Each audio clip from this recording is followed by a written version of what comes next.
Okay, YouTubers, here we go with another video. I'll try to hit you some sooner than later, since I seem to have a habit of waiting 4 to 6 weeks before I send you another rash of videos to watch, be bored with, maybe go, amazing.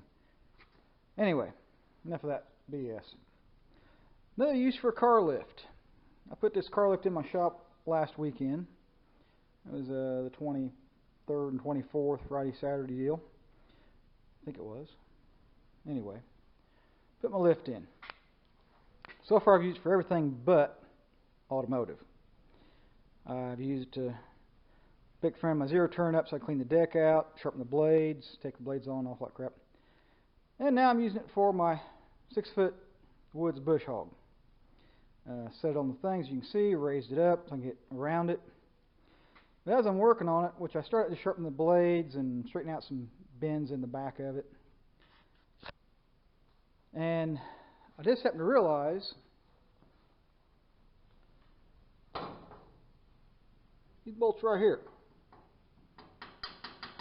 for my gearbox had come loose. It'd be catastrophic because once those come loose, that thing gets vibrating, shaking around, hitting sticks, stones, and stumps, what have you. Over time,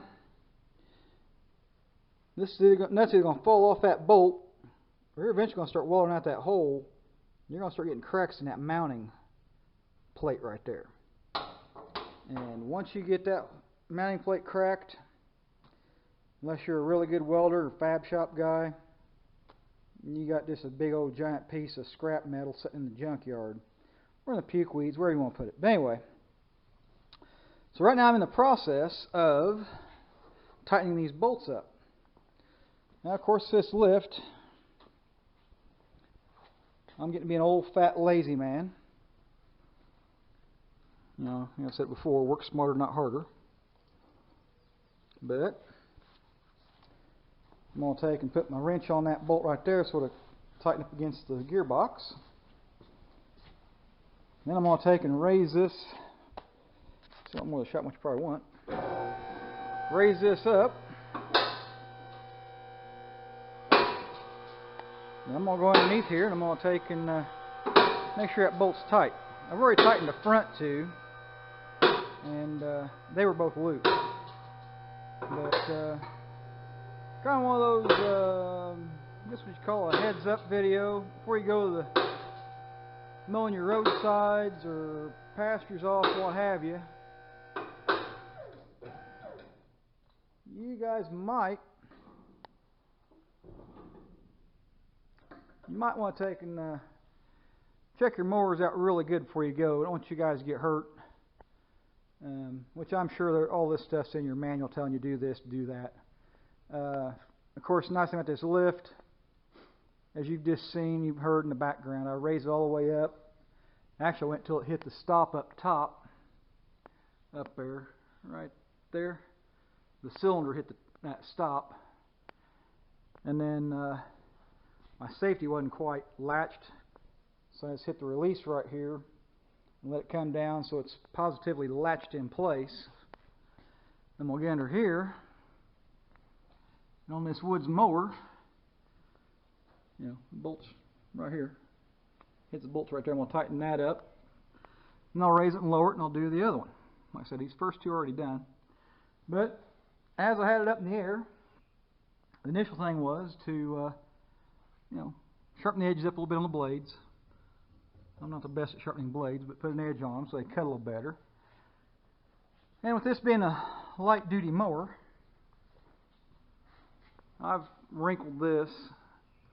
So what's up here, I took a 3-pound mini sledge and adjustable wrench, and I bent this back out a little bit on this side and a little bit on this side because it was in a little bit.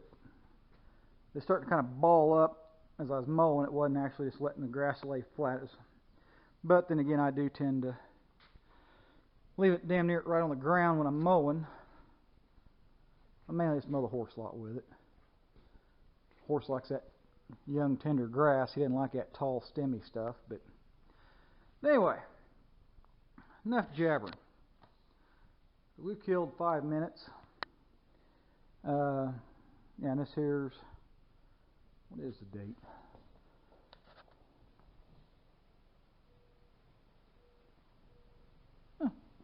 Thursday, June 26th. Month of June is flying. This year's going quick. But anyway, yeah, just a hey, look at me video. Look what I can do with my new toy. Humorous side of it, but well, another spin of it is, hey, before you go to mow your pastures, your roadsides, whatever, give your mowers a good once over. You know, make sure, like I said, make sure your gearboxes are hardware are tight. Make sure your U-joints are greased. Check your oil levels in your gearboxes. Check your slip clutches. You know, back them off and tighten them back up. Make sure they move free. They're not locked up. Because as I've learned from experience, and I've already showed you, I haven't got that done yet, but you hit that sniper in the weeds. Sniper being a stump, piece of field equipment, whatever, off in the weeds when you're mowing. If that clutch don't slip and save you from yourself, you're either going to take the clutch out, barber pole drive shaft, PTO shaft, you're going to take out a grenade gearbox. You may even do have the big oaf and tear up your tractor's PTO unit. And I tell you what, I'd much rather slip a slip clutch on a unit driven by a power takeoff than have to replace a PTO unit. Voice of experience there. Just for having to replace a worn out PTO on an 806, that was a pricey item. I'd hate to have to do it to my little 4600 Deere, but anyway, I've killed 7 minutes of your time if you stayed and watched the whole thing, heard me jabber about this. But as always,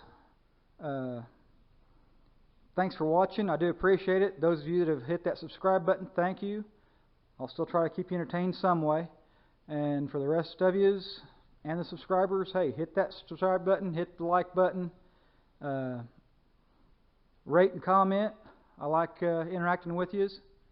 I'll try to answer any questions you have or respond politely back on your things. But anyway, thanks for watching. Take care, and I'll catch you on the next one.